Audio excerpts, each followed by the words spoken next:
My channel. I am उपासना तनेजा और ये आज हम स्टार्ट कर रहे हैं कैलकुलस ऑफ रेसिड्यूज। इसका फर्स्ट लेक्चर है।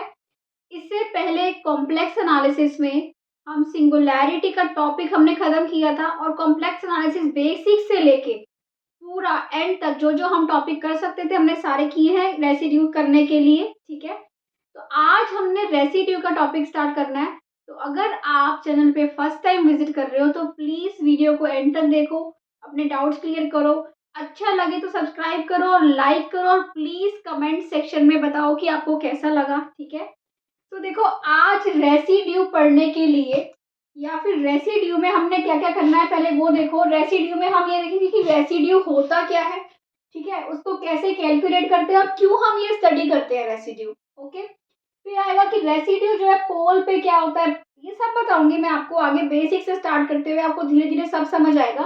पोल पे कैसे निकालना है, एसेंशियल सिंगुलैरिटी पे कैसे निकालना है, इन्फिनिटी पे कैसे निकालना है, कॉशीज रेसिड्यू थ्योरम क्या है, बहुत इंपॉर्टेंट थ्योरम है ये, और एग्जाम्पल्स करेंगे।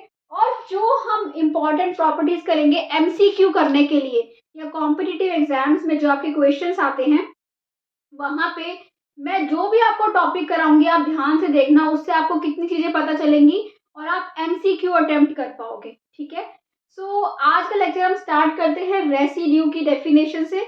सो स्टार्ट दैट नाउ।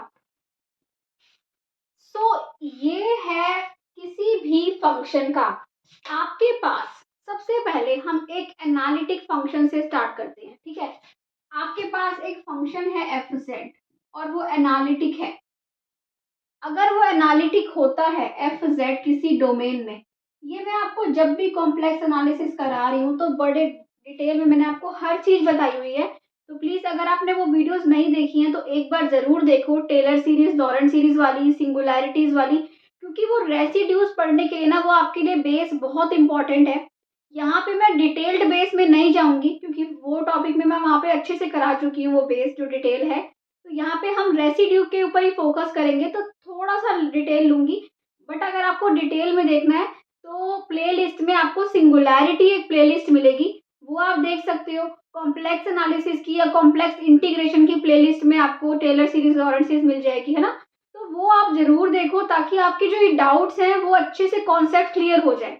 ठीक है, तो देखो अब हमें ये बताओ कि जैसे आपके पास एक फंक्शन है और आपको एक डोमेन दे रखा है, जो फंक्शन है वो डोमेन में एनालिटिक है, तो आप उस फंक्शन को जब एक्सपेंड करते हो ना तो वो कैसे एक्सपेंड होता है, वो टेलर सीरीज से एक्सपेंड होता है। ठीक है, बट अगर आपके पास उस डोमेन में किसी एक पॉइंट पे सिंगुलैरिटी आ रही है, ठीक है, सपोज करो किसी पे क्या है, एक हमारे पास सिंगुलैरिटी है, तो जो ये सिंगुलैरिटी है ना, उसको हटा के बाकी जो यहाँ होगा, यहाँ फंक्शन एनालिटिक होता है और ये जो बन जाता है, जैसे कि सपोज करो ये पॉइंट सर्कल बन गया, है ना, तो इस टाइप का अगर आपके पास ये डिटेल में अगर देखें तो बड़ा सर्कल बन गया, तो ये जो रीजन होता है, इस रीजन को हम बोलते हैं, इस रीजन, ये रीजन होता है एन्यूलस बोलते हैं इसको, है ना। तो अगर एन्यूलस में क्या है, फंक्शन एनालिटिक है, इसका मतलब सिंगुलैरिटी है। तो ऐसे केसेस में फंक्शन का एक्सपेंशन होता है लॉरेंट सीरीज से। सबसे पहले तो ये देख लो, जब हमने सिंगुलैरिटीज देखी थी ना तो वहां पे भी हमने ये लॉरेंट सीरीज ही पढ़ी थी डिटेल में। अगर फंक्शन एनालिटिक होगा, सिंगुलैरिटी नहीं होगी उसके पास, तो क्या होगा, तो हम उसको टेलर सीरीज से एक्सपेंड करते हैं, है ना। जब आपके पास क्या आती है, सिंगुलैरिटी आ जाती है, वो फंक्शन, सिंगुलैरिटी क्या होती है डिटेल में कर चुके हैं, है ना। उस जिस पॉइंट पे फंक्शन जो है वो क्या है, डिफरेंशिएबल नहीं है ना, तो वो क्या है, उसकी सिंगुलैरिटी है जैसे। तो अगर ऐसा केस मिल रहा है तो हम फंक्शन को एक्सपेंड करते हैं, कैसे, फंक्शन को एक्सपेंड करते हैं हम लॉरेंट सीरीज से। ये लॉरेंट सीरीज है, अगर इस लॉरेंट सीरीज में खोलोगे आप फंक्शन को तो कुछ आएंगी z माइनस जेड नोट की पॉजिटिव पावर्स, 1 2, है ना, ऐसे वाली पॉजिटिव पावर्स आएंगी। फिर यहाँ से आनी स्टार्ट हो जाएंगी negative power, b upon Z minus Z note, है ना, 1 डालोगे तो यही बनेगा। फिर मिलेगा b2 upon Z minus Z note का स्क्वायर अप टू सोन। ये ये जो पोर्शन है, ये जो चीज है, ये आपको तभी मिलेगी एक्सपेंशन में जब आप लॉरेंट सीरीज से करोगे और जब आपके पास सिंगुलैरिटी आ रही होगी, है ना, तभी हम लॉरेंट सीरीज से करते हैं। तो पहली बात, अब मैं आपको एक इम्पॉर्टेंट प्रॉपर्टी बता रही हूँ। कभी आपको फंक्शन दिखे और वो दिखे कि वो एनालिटिक है और वो आपको कह रहा है कि रेसिड्यू निकालो, तो सीधा सीधा आपको पता है कि उसका रेसिड्यू होगा ही नहीं, रेसिड्यू जीरो होगा उसका। फंक्शन अगर एनालिटिक होगा तो उस फंक्शन का जो रेसिड्यू होगा, अगर फंक्शन किसी डोमेन में क्या है, एनालिटिक है, तो उस फंक्शन का जो रेसिड्यू होगा उस डोमेन के किसी पॉइंट पे क्या होगा, जीरो होगा। ठीक है, तो इसका मतलब हमें क्या करना है, चीजें भी पता होनी चाहिए कि सिंगुलैरिटी आएगी ना तभी रेसिड्यू निकलेगा। रेसिड्यू का मतलब क्या होता है, अब रेसिड्यू देखो यहाँ पे होता है, अगर आपके पास ये लॉरेंट सीरीज एक्सपेंशन है इस टाइप का, जैसे कि ये आ रहा होगा A naught Z minus Z naught की power 0, A one Z minus Z naught की power 1 up to so on, है ना, इस टाइप से पहले ए नॉट वाले आएंगे सारे, फिर बी वन वाले, बी वन वाले, ये सारे आएंगे। तो ये पूरा फंक्शन का एक्सपेंशन है अगर हम ले तो, ठीक है। तो अब ये लाइन ध्यान से देखना, in Laurent series expansion of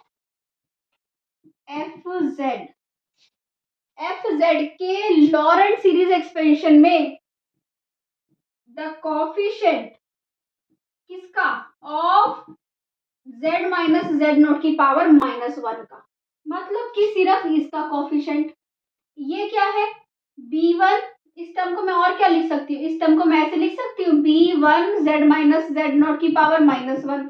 भाई मैं नीचे लिख दूं या फिर ऐसे लिख दूं, जो इसका कॉफिशिएंट है दैट इज क्या है, कॉफिशिएंट b1, उसको बोलते हैं हम रेसिड्यू। ये आपको बहुत ही इंपॉर्टेंट ये चीज है और ये आपको ध्यान रखनी है। रेसिड्यू और कुछ नहीं है, आपको किसी टर्म से किसी चीज से मतलब नहीं है, किससे मतलब है, इस b1 टर्म से मतलब है। b1 क्या है, b1 कोफिशिएंट है किसका, z माइनस जेड नॉट की पावर -1 का। तो जहां पे आपको ये दिख रहा हो कि ये नेगेटिव पावर्स, ये वाली ये नेगेटिव पावर्स है ना z माइनस जेड नॉट की, जहां पे ये नेगेटिव पावर्स अगर किसी फंक्शन के एक्सपेंशन में नहीं है तो वहां पे तो रेसिड्यू क्या होगा, अपने आप ही जीरो होगा।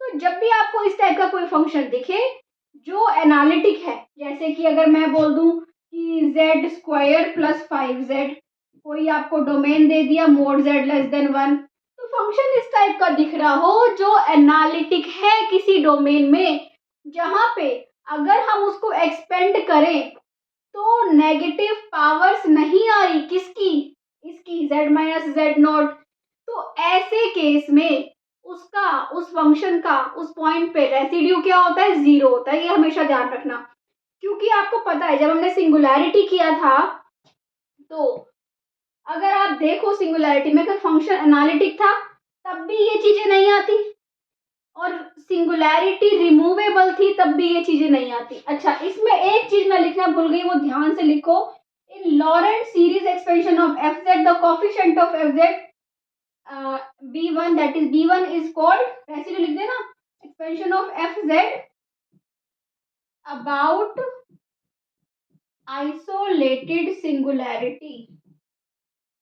अब ये आइसोलेटेड सिंगुलैरिटी क्या होती है या नॉन आइसोलेटेड सिंगुलैरिटी क्या होती है, मैं बहुत डिटेल में बहुत अच्छे से विद एग्जांपल्स करा चुकी हूँ पहले सिंगुलैरिटी के टॉपिक में, तो वहां भी देख सकते हो। तो जो अब आपको ये पता होगा कि जो b1 है वो क्या है, रेसिड्यू है।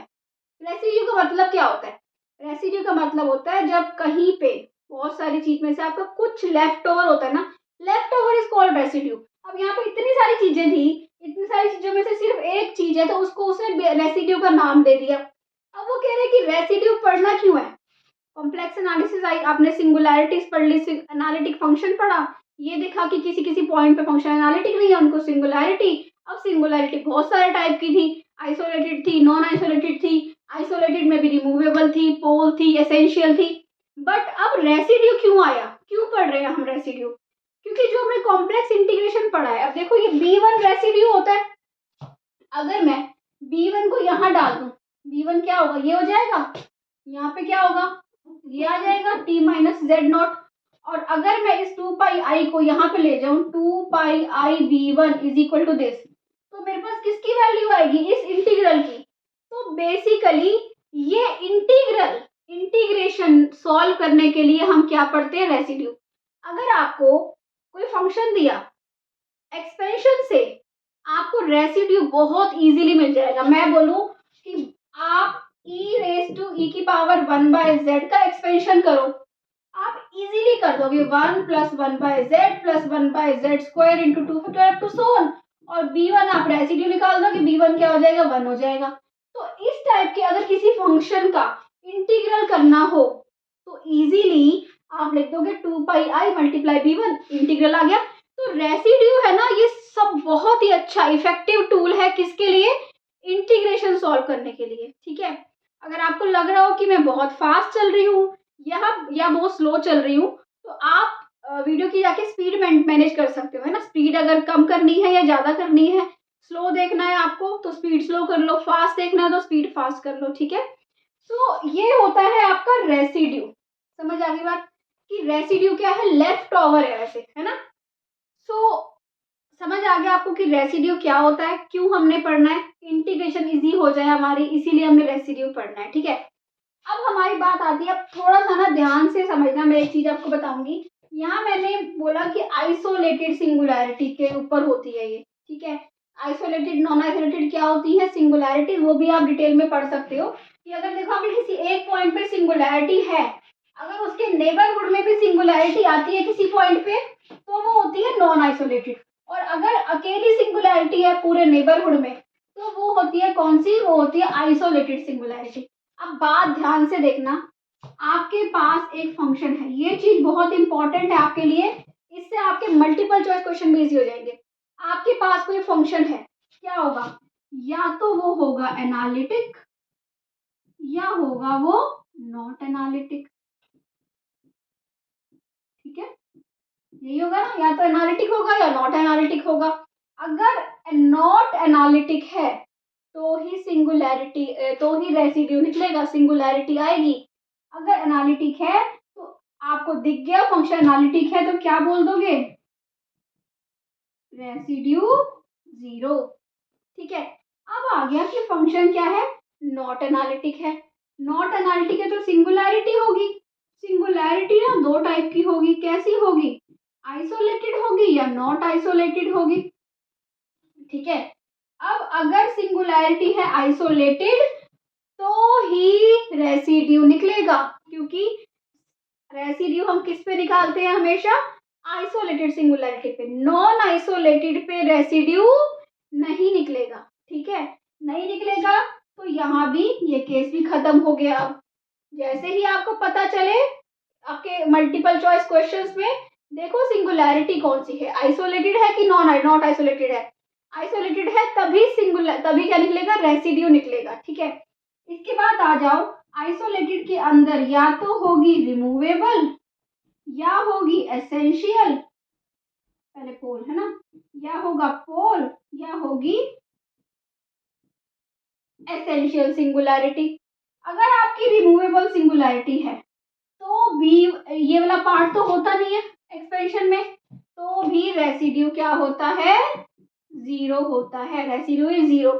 अब समझ आ गया ये बात, इसका मतलब सिंगुलैरिटी किस किस चीज पे निकालनी है, पोल पे, और आपको निकालनी है एसेंशियल सिंगुलैरिटी पे, सॉरी रेसिड्यू किस किस चीज पे निकालना है, पोल पे या एसेंशियल सिंगुलैरिटी पे, और मोस्ट इंपॉर्टेंट है पोल पे। ठीक है, और एक निकलता है रेसिड्यू एट इंफिनिटी भी निकलता है।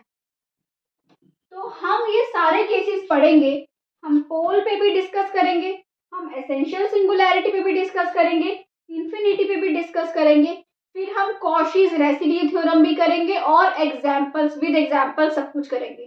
तो ये था फर्स्ट लेक्चर जिसमें मैंने आपको सिर्फ रेसिड्यू का थोड़ा बेस बताया, क्या होता है, कैसे निकालते हैं, क्यों पढ़ते हैं, है ना।